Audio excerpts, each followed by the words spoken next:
નમસ્કાર વિદ્યાર્થી મિત્રો, કૃષ્ણા ક્લાસમાં હું રઘુવીર સર આજે આપનું ફરીથી હાર્દિક સ્વાગત કરું છું.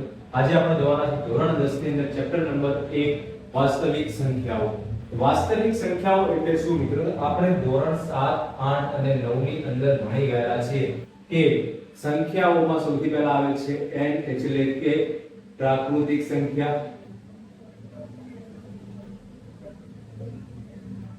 w એટલે કે પૂર્ણ સંખ્યા, z એટલે કે પૂર્ણાંક સંખ્યા, પછી આવે છે q એટલે કે સમય સંખ્યા અને r એટલે કે વાસ્તવિક સંખ્યા. હવે મિત્રો આ સંખ્યાની અંદર આપણે વાત કરીએ n એટલે કે પ્રાકૃતિક સંખ્યામાં કઈ કઈ આવે તો કે 1 2 3 થી લઈને અનંત સુધી. ત્યારબાદ w ની અંદર આવશે તો કે દરેક પ્રાકૃતિક સંખ્યા એ પૂર્ણ સંખ્યા છે સાથે એડ થશે તો 0 1 2 3 અનંત સુધી વિસ્તરેલી છે.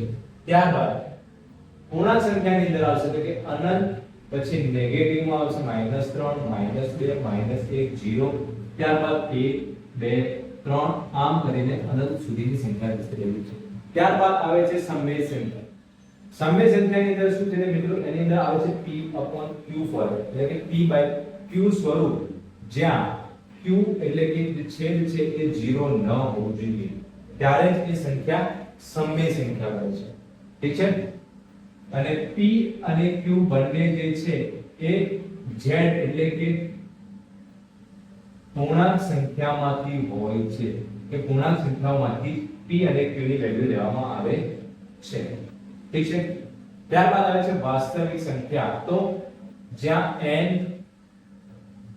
w z ત્રણેય સંખ્યાઓનું, ત્યારબાદ આવે છે કે q, તો કે આ ચારે પ્રકારની જે સંખ્યાઓ જે છે, આ ચારે સંખ્યાઓનો જે સમૂહ છે એને કહેવામાં આવે છે વાસ્તવિક સંખ્યા, જેનો નિશાની છે r એટલે એને આપણે r તરીકે દર્શાવીએ છીએ. હવે વિદ્યાર્થી મિત્રો આપણે જોઈશું આ ચેપ્ટર ની અંદર સૌથી મહત્વનું આવતું એક ટોપિક છે કે અંકગણિતનું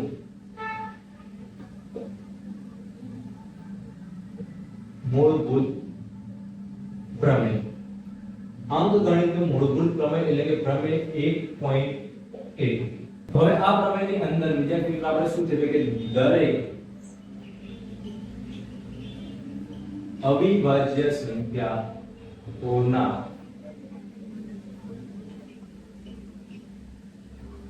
અવયવોના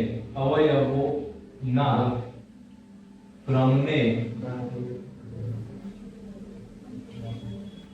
અવગણીને, અવયવોના ક્રમ એટલે કે દાખલા તરીકે આપણે લખી શકીએ a ક્રોસ b બરાબર c કોઈ સંખ્યા છે તો જેના અવયવો a અને b છે તો એના ક્રમ એટલે કે a ગુણ્યા b અથવા તો b ગુણ્યા a બરાબર આપણે કોઈ સંખ્યા છે તો કે આ ક્રમને અવગણવાનો છે.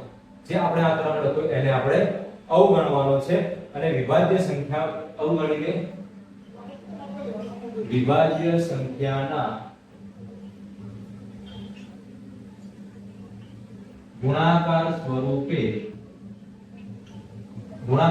વિદ્યાર્થી આ લખ્યું છે કે 1 ગુણ્યા b બરાબર c અથવા તો b ગુણ્યા a બરાબર c. તો આ ગુણાકાર સ્વરૂપે કે વિભાજ્ય સંખ્યાના ગુણાકાર સ્વરૂપે કેટલી વખત લખી શકીએ બેટા આપણે?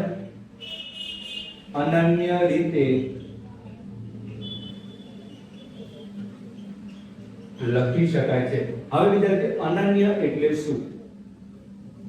તો કે અનન્ય એટલે અસંખ્ય અગણિત રીતે આપણે તેને લખી શકીએ છીએ. ઠીક છે? હવે એકથી મોટી કોઈ પણ સંખ્યા હોય, એકથી મોટી કોઈ પણ સંખ્યાને એટલે કે કોઈ પણ અવિભાજ્ય સંખ્યાને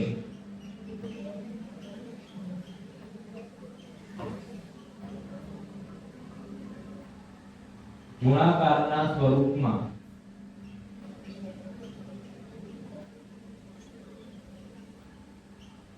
અનન્ય રીતે લખી શકાય છે. ડન.